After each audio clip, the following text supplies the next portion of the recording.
စံအိုးရွာကနေလေးမြို့မြစ်တိုင်းနှစ်နာရီလောက်ဆက်လက်စီးခဲ့ရတယ်။အဲ့ဒီတော့ငါတို့ဟာတိတ်ကိုနှုတ်ပြိုခဲ့ကြတယ်။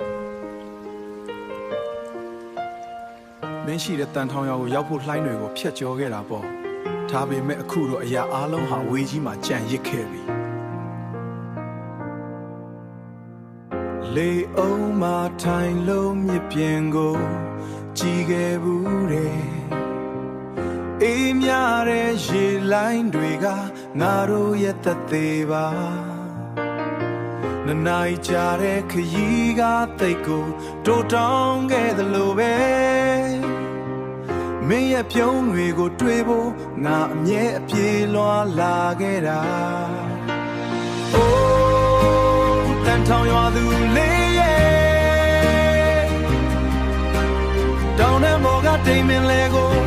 အတူကြည့်မယ်ဆို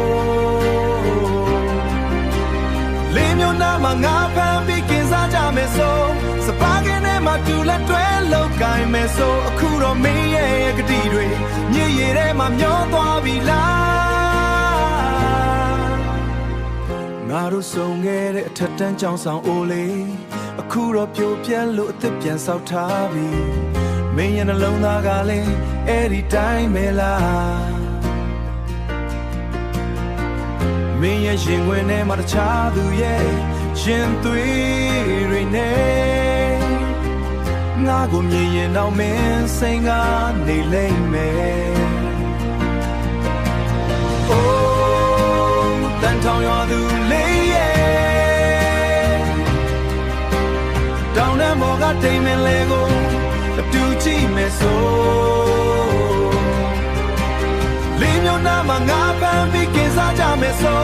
စပါးကင်းထဲမှာတူလက်တွဲလောက်ကိုင်းမယ်ဆိုအခုတော့မင်းရဲ့ကတိတွေညစ်ရည်ထဲမှာမျောသွားပြီလား